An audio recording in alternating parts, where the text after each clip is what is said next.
Let's step back into the golden age of sim racing. In this classic driving lesson episode, 2003 introduced you to the terms that matter the most.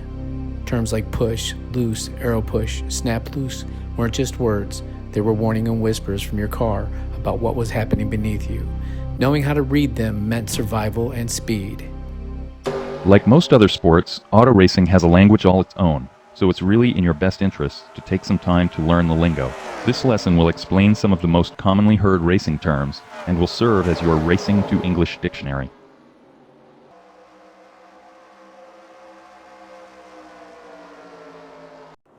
A push happens when the rear end of the car has more grip than the front. When the car enters a corner, it doesn't want to turn, and instead it tries to drift up the track. If too much speed is carried into the corner, the front wheels will break traction first, causing the car to plow. A pushing condition is also called understeer. In general, your car will tend to push more and more as your fuel burns off and as the tires wear. A car that pushes is easy to control, but it's slow. The default setups that come with the game have a tendency to push in order to make them easier to drive. Sometimes you'll find that your car is pushing when you're closely following another car through a corner. This kind of push has nothing to do with the car's setup. It's all due to aerodynamics, and that's why it's called an aero push. Basically, when you're right on someone's tail, most of the air that would normally be pushing down on the front of your car is being blocked by the car in front. Less air on the front of the car translates to less grip or downforce at the front of the car. A loose condition is the opposite of a push. When a car is loose, its front end has more grip than the rear. When the car enters a corner, it will tend to fishtail and the rear end will try to step out. If too much speed is carried into the corner, the rear wheels will break traction first, often resulting in a spin. A loose condition is also called oversteer. A loose car can be very fast, but it's on the ragged edge of control. In the hands of an experienced driver, a loose car is capable of turning the fastest laps on the racetrack. If you've got a car right on your tail as you're going through a corner, you can suddenly develop a loose condition which has nothing to do with the car's setup. Basically, it's the opposite effect of the aero push, and it's called, surprise surprise, aero loose. This time, a portion of the air that would normally be pushing down on the back of your car is being blocked by the car in back. Less air on the back of the car translates to less rear downforce, and that will loosen up the car. There's one other way to trigger a loose condition. It's called trailing throttle oversteer, and it happens when you quickly lift off the throttle while cornering. The car's weight suddenly shifts forward, the rear end gets light, and the car can easily go into a spin. The best way to avoid trailing throttle oversteer is to be smooth with that throttle and roll out of it rather than abruptly lift.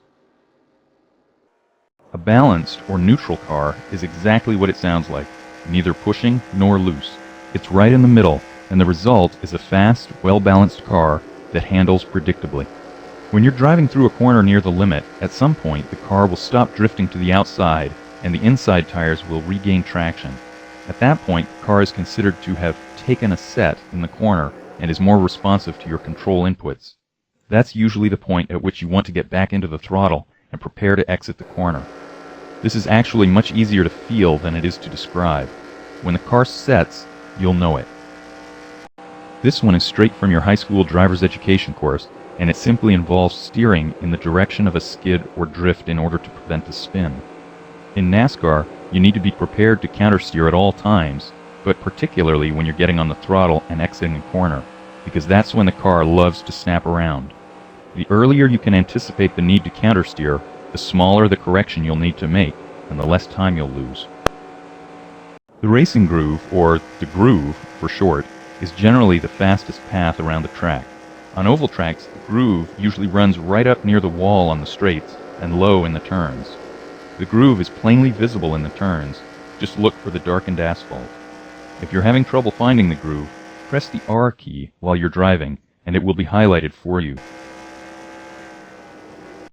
The apex is the point on the inside of a turn where the car transitions from entering to exiting the turn.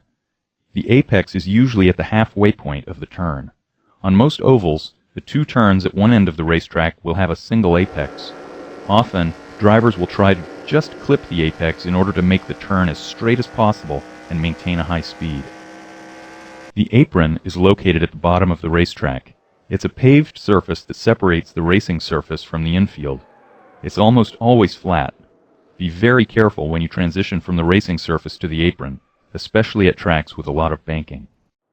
The blend line is a painted white or yellow line near the apron which starts at the pit exit.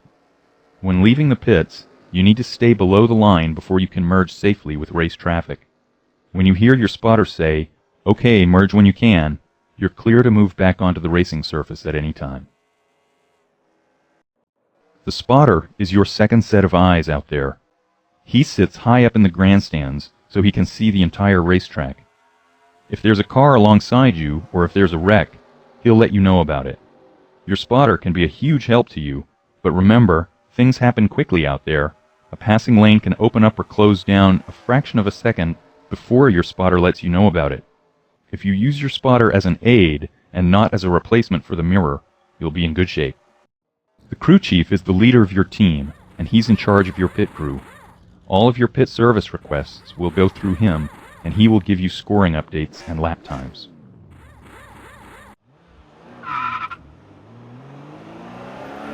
From dial-up leagues to global esports, sim racing has come a long way since 2003. But the passion? It's timeless. Stay tuned, hit subscribe, and keep racing where the past meets the present, right here at Glass City Racing.